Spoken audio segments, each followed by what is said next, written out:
është edhe nga vetë emri është Bullgaria Progresiste emri I partisë. Po pavarësisht kësaj, nga që unë I referohem asaj që the ti, jemi në kohëra të çuditshme, kemi një përzierje të objektivave, të qëndrimeve, gjithsesi.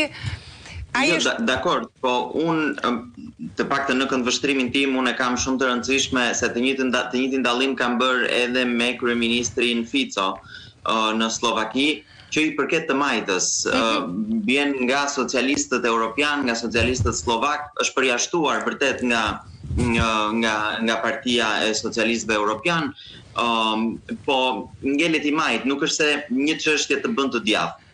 Mund të jesh kundër një politike të caktuar që në çmendurinë e vet e majta botrore e ka përqafuar se politikat woke, po kjo nuk të bën detyrimisht të djathtë, të bën një njeri me common sense në fund të fundit. Nuk është se majta botrore historikisht ka përqafuar këto politika që janë sot.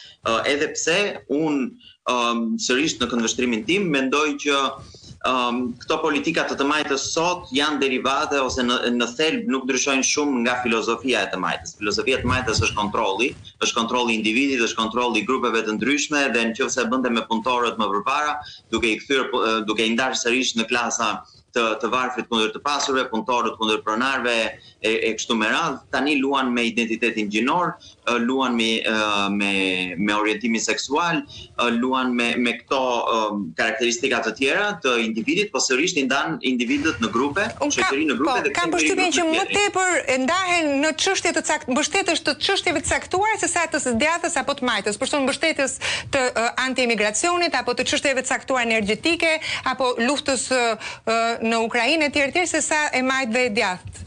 Kam përshtypjen. Mua më vjen mirë që hapet këtë bisedë sepse mendoj që është e rëndësishme për të bërë dhe në shoqërinë shqiptare. Ka një rrymë të caktuar ose një grupim të caktuar që mendon se sot termat e majtë e djathtë nuk vlen më, kanë rënë. Sepse pozicionet janë ndryshuar e tjerë. Unë nuk mendoj kështu, mendoj që sot janë pa aq të rëndësishëm sa që kanë qenë përherë, termat e majtë e djathtë, nuk janë definicione që ne I përdorim kot. Klasifikohesh ose grupohesh ose rreshtohesh në anën e majtë ose të djathtë, nëse I përket disa vlerave të caktuara, disa varimeve të caktuara. Dhe ndaj këtë po thosha që në thelb nuk është se e majta ka braktisur atë që qëndron në themel, në qendër të filozofisë së saj, që është kontrolli I shtetit gjithmonë më I madh. Nëse më përpara e bënte me punëtorët dhe me këto termat ekonomik, sot e bën me karakteristika të tjera të individit, po në thelb ka sqarimin më të madh të shtetit dhe kontrollin e individëve, e grupeve të ndryshme të shoqërisë, sepse e majta, sidomos ajo progresiste, në qendër të saj beson se individi nuk mund të ecë dot vetë përpara, shoqëria nuk ecën dot vetë përpara, as bazuar mbi traditën, historinë dhe atë çka trashëgon siç mendojnë konservatorët, por nevojitet një strukturë e madhe e ndriçuar që është burokracia shtetërore, shteti, që mund ta çojë individin përpara, që mund ta çojë shoqërinë përpara. E kaluara nuk ka rëndësi thotë majta progresiste, por ka rëndësi vetëm ajo që ne do ndërtojmë në të ardhmen. Dhe po shikoni këto elemente, këto karakteristika I ka dhe kryeministri shqiptar dhe figura të tjera të majtës, të cilët shkatrojnë të shkuar, shkatrojnë teatre, shkatrojnë objekte të trashëgimisë kulturore, ndërhyjnë në jetën e individit, ndërhyjnë në treg, zgjerojnë. Edhe duhet të janë politikanë që edhe pse I përkasin një spektri të caktuar politik, nuk e kanë problem që të bëjnë aleanca apo afilime me lider të le të themi partive kundërshtare. Domethënë, e kam fjalën në Europë, një socialist të lidhet të bëjë aleancë me një konservator, të dalin në përborde apo në për asociacione të ndryshme. Domethënë, ka ndryshuar që nuk është më tepër djathtë e majtë se sa çështjet kryesore. Kush është me 1-2-3 çështje kryesore të cilat janë të rëndësishme sot për sot se sa. Unë vazhdoj të mendoj, këtë po përvjesha të shpjegoja. Jo kuptoj. Shpjegova mirë. Që e majtë e djathtë vazhdojnë të qëndrojnë edhe në termat kryesor sot në Europë dhe në termat kryesor sot në botë vazhdojnë sepse në thelb nuk ka ndryshuar ajo që e majta mbron, ka ndryshuar format me të cilat ajo shfaqet, mekanizmat me të cilat e majta kërkon të imponohet, po thelbi vazhdon të qëndrojë njëjti, ndërkohë e djathta nga ana tjetër, qoftë e djathta liberale në ekonomi ose e liberalizmit klasik, qoftë e djathta konservatore, vazhdojnë të mbrojnë të njëjtat elemente në thelb. Lirinë e individit, është individi që do duhet fuqizuar brenda shoqërisë, dikush jep më shumë rëndësi individit dhe dikush tjetër sipas frymave të djathtës jep më shumë rëndësi komunitetit ose familjes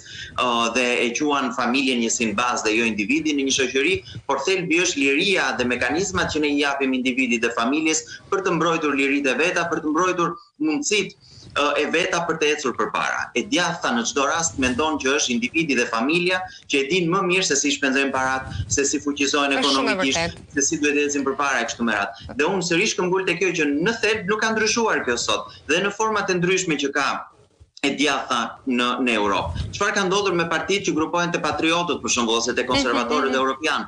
Ato mbrojnë të njëjtat kauza që kristian-demokratët kanë mbrojtur që nga lufta, që nga fundi luftës së dytë botërore e tjerë. Po ndërkohë që e majta iku edhe më në ekstrem, e djathta tradicionale, po themi, u zhvendos më në qendër për të mbushur këtë boshllëkun. Të djathtët, konservatorët me ato parime që ata mbrojnë ngelen të papërfaqësuar politikisht dhe u ngritën këta politikanë që dolën nga këto parti tradicionale të djathtës, partive popullore, dhe mbrojtën të njëjtat gjëra, rendin, sigurinë, mbrojtjen e kufive, taksat e ulta, fuqizimin e individit dhe të familjes, mbrojtjen e familjes, të shoqërisë e tjerë me radhë, dhe bën këtë me zë më të lartë, sepse nuk dëgjoheshin problemet e atij qytetari të haruar, europian ose dhe amerikan në Shtetet e Bashkuara të Amerikës. Dhe ndaj them nuk ka ndryshuar në thelb, thjesht janë më të zëshëm në mbrojtjen e këtyre vlerave. Në Bullgari, për shembull, fitoi një figurë e të majtës.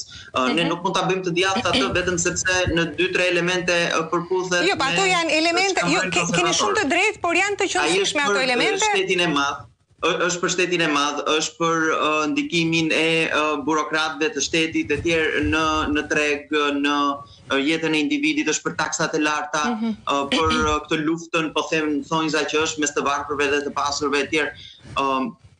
Ndërsa për ne të djathtët nuk ka shumë rëndësi këto luftrat klasore, për ne është rëndësishme që individi të eci përpara. Nëse individi ecën përpara dhe i ka të gjithë mundësitë, shoqëria ecën përpara. Ky është dallimi kryesor.